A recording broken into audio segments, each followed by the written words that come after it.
It's time for Football at 4 with 97.3 ESPN.com's Andrew DiCecco. My first allegiance is what will be best for the Philadelphia Eagles and our fans for the next 3, 4, 5 years. Powered by the Inside the Birds podcast. Now, live from inside the Matt Black Kia Studios. It's Football at 4. Friday edition of Football at 4, powered by the Inside the Birds podcast. Every Friday, we are joined by Andrew DiCecco right here, Football at 4, here on 97.3 ESPN. Busy week for the Eagles. We recap it all as players continue to work on the field. Always a good thing to see guys on the field. And one of those guys on the field today was Brandon Brooks. Brandon Brooks, we have visual evidence of him working on the field. So get into that and more right now. As promised, Andrew DiCecco joins us for Football at 4 here on a Friday here on 97.3 ESPN. Andrew, how you doing today? Hey, Josh. Doing well. How's it going? Doing pretty good. Doing even better that I see Brandon Brooks putting in work, and not the kind of work that, he's not being touched by anybody. He's literally on the field with a uni, in practice, with cleats on, doing work on the field. How optimistic does that make you for his season coming up, considering the fact that a lot of people were wondering about, a lot of ifs with him? Now it looks like those ifs are looking more like a reality for him to play this year. Yeah, well, if Brandon Brooks has taught us one thing since being a Philadelphia Eagle, it's that he recovers incredibly fast. Those type of injuries would sideline most people for an extensive period of time, whereas Brandon Brooks, shortly after injuries, looks like he's almost at 75%, which is remarkable. It's incredible, and he's an incredibly hard worker, fast healer, and one of the best guards in football when healthy. So that's going to be a welcome addition to the Philadelphia Eagles offensive line. Wouldn't be surprised if we see him sooner than later. Now, that offensive line, aside from left tackle, it's pretty set at this point. I think we all have an understanding of who the other four are. If healthy, where does the Eagles' offensive line put them in terms of competitiveness this year? Because to me, I always believe that when it comes to the offensive line, I know it's not sexy, but it's arguably the most important aspect of a football team. Well, you're correct, and I'm glad you also see it that way. I mean, last season, I think that the Eagles hinged too much on their starting lineup and didn't really have a contingency plan should that falter. You had to depend on guys like Jack Driscoll and Nate Herbig and really dig deep into the reserves. And that's not the recipe for success, because a lot of those guys never really had a chance to develop. They were kind of thrown in there into the fire, and they're forged in fire. So now they have the experience, and you can depend on them now. But last season, your quarterbacks were getting pummeled back there, and now you've added to a veteran and LaRaven Clark. You have Jack Driscoll, who's there, Mailata, who's there, Andre Dillard's there. They just have a lot more depth and pieces and guys that can step in and provide competent play from the offensive line, whereas last year you just had a lot of unknown commodities. Now, some of those unknown commodities or those unheard of commodities could end up being key pieces this coming year in terms of depth. So talk about your expectations for guys, for example, like Driscoll, Duriego. What do you think those guys, even Dickerson they just drafted, although he's coming off an injury as well, what are your expectations for the depth of this offensive line behind the starters? Well, if all goes according to plan, these guys won't be taking any snaps. I view in looking at Dickerson, I view him as more of a someone who they would ideally like not to have to call upon this season, but he's going to be ready to step in at guard or center. Jason Kelsey's a pretty tough guy. He doesn't miss a lot of snaps. But Isaac Seumalo, to me, would be, whether Brooks struggles or Isaac Seumalo struggles, I think that they're going to tap Landon Dickerson to step in there. And I think he's going to be, in all likelihood, ready by the start of the season. And so that's how I kind of see him. Driscoll is more of a right tackle, can play guard. Herbig is a guard, he can also play center. then it becomes, what do you do with like an Andre Dillard? What happens if he doesn't win out in his battle with Jordan Mailata? What do you do with him? All of a sudden, he becomes a potential trade candidate late in the summer if he loses out, because he can always play left tackle, right? And you just signed LaRaven Clark, and he can play. He's your swing tackle, so that gives him a little bit of flexibility there. Now, all of a sudden, it's left tackle or bust, really, for Andre Dillard. In terms of the latter depth guys, I would say Luke Duriego is an intriguing prospect. I liked him when he was coming out of Western Michigan last year. Saw him at the Shrine Bowl. And I also like Coyote Awashika, the undrafted free agent from Buffalo. He can play either tackle spot and guard, likely going to be a guard at the next level due to his size and arm length. And he could possibly play right tackle as well. He's not a left tackle. So they do have a lot of younger options that are going to be enticing, development type of players. Andrew DiCecco right here, Football at 4, powered by the Inside the Birds podcast. The Eagles, of course, are on the field currently in the middle of their off-season training activities.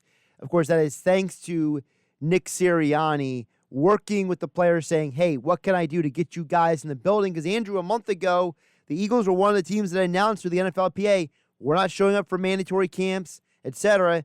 And now everyone's on the field. We're having these conversations about Brandon Brooks on the field because Sirianni went out of his way to work with the players to get them in the building for 3 weeks. They got rid of the 3-day mandatory minicamp.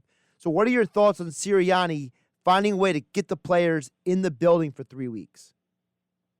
Yeah, that really, to me, points to his emotional intelligence and communication, his ability to communicate and get through to his players. Have that open dialogue, have that open conversation. What's going to be best for you guys? How can we make this work? And have sort of like an open dialogue about the whole thing. And I think that's a lot of players are going to be receptive to that type of approach. And that's the way that he comes off in his press conferences. Not only does he really preach competition and things like that, and adapting to his players' strengths, but he also strikes me as someone that has that emotional intelligence. That guys are going to play hard for him and really take to what he says, and he's going to also in turn take what the players are saying into consideration when he makes his decisions.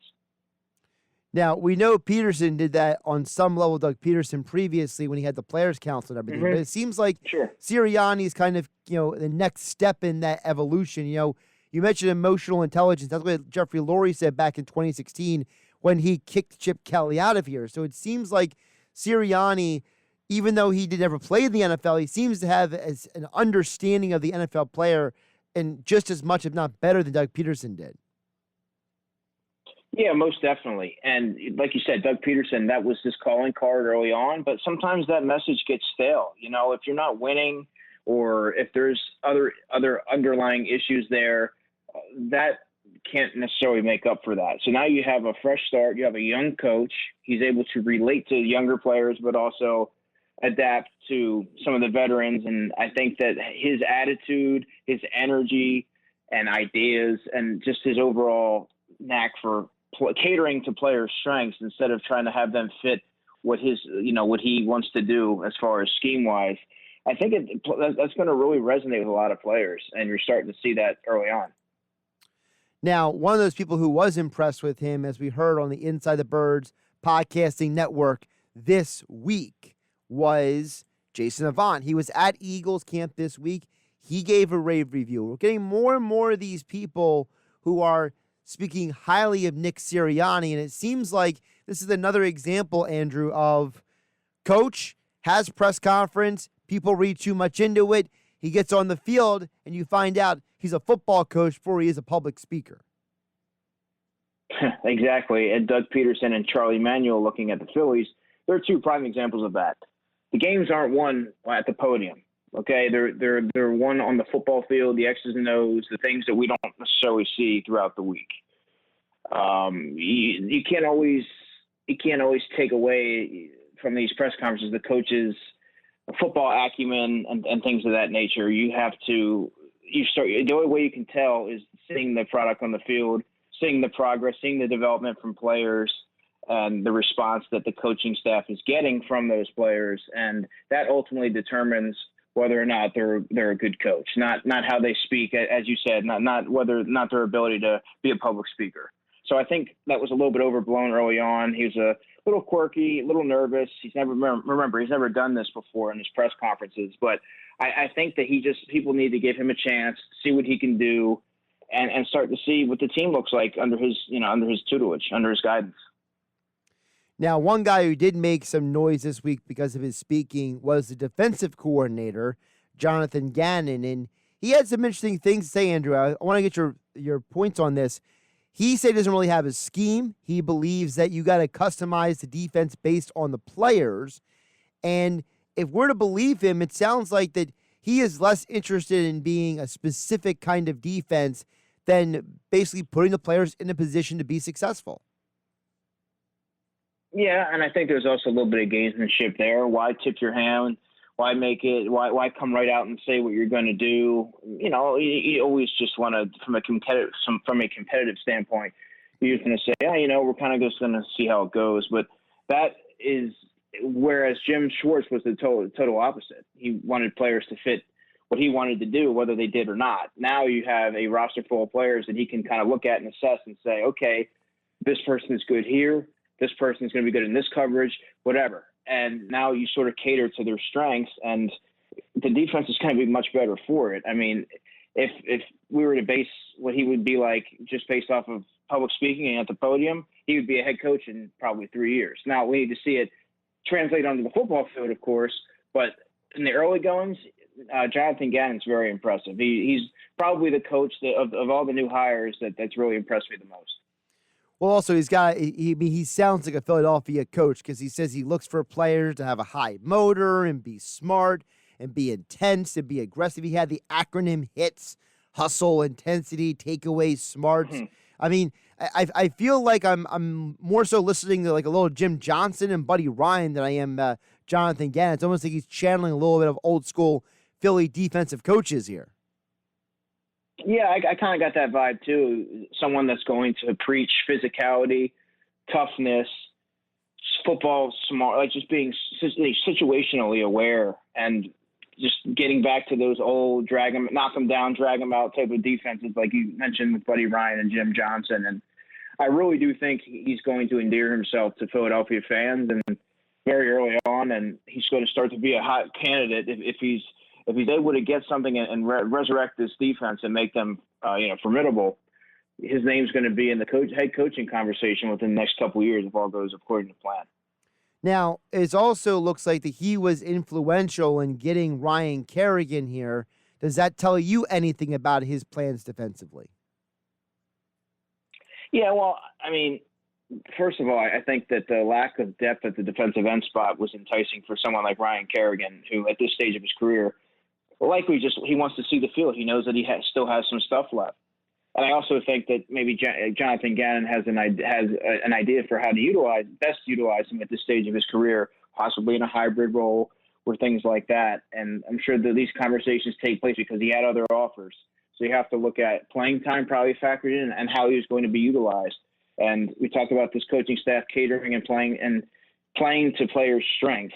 And I think that that's a prime example of Ryan Kerrigan. I think that's why he's here over other teams like the Steelers and so on.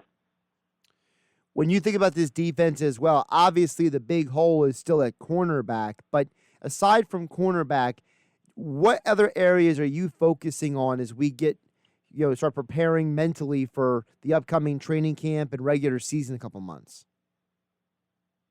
Focusing on as in needs to improve or, Well, focusing on, for example, what are you watching for? What are the things, for example, for me, I'm very curious to see what happens with the linebackers because I feel like there's a lot of guys, but aside from Eric Wilson and Alex Singleton, I'm not fully sure 100% who is or isn't going to make this team.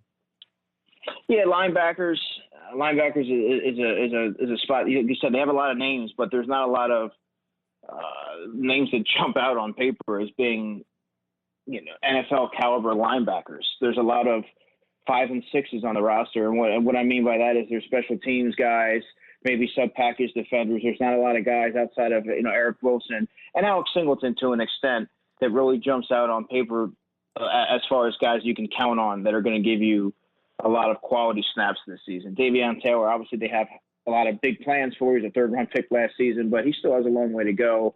He really didn't play very much last year. He's very raw, but he has all the athletic traits to be that coverage linebacker that they envisioned him to be when they drafted him. And Sean Bradley, again, these are special teams guys with very minimal upside. Back-end type of players. Joe Ostman switching over, transitioning to linebacker. Jannard Avery's another project switching over to linebacker. They're far from certainties when you're looking at who's even going to make the roster. And I'd also look at safety. You signed Anthony Harris. You have Rodney McLeod there. You have Kayvon Wallace. But there's question marks at all three of those guys. Kayvon Wallace, to me, strikes me as more of a sub-package third type of safety. I don't know that he will ever be a starter or has that, or I should say a long-term starter. He could probably be a spot starter. And then I look at Anthony Harris. He's a little bit older, doesn't run particularly well, but he's a sharp-minded football player, very physical, tough. But again, the safeties right now don't run particularly well. I'm not sure how much ground they're going to be able to cover. So while they upgraded the position, no doubt, there's still some questions at the middle of that defense. He's Andrew DiCecco, joins us every Friday here, Football at 4 here on 97.3 ESPN, at DiCecco NFL on Twitter. And, of course, he joins Mike Gill Tuesdays, Fridays. This coming Monday, it'll be Jeff Mosher back in the saddle with Mike Gill. And as all guests, Andrew appeared on the Boardwalk Honda Hotline. Andrew, great stuff today. Have a great weekend, my man. Yeah, man. You too, Josh. Take care.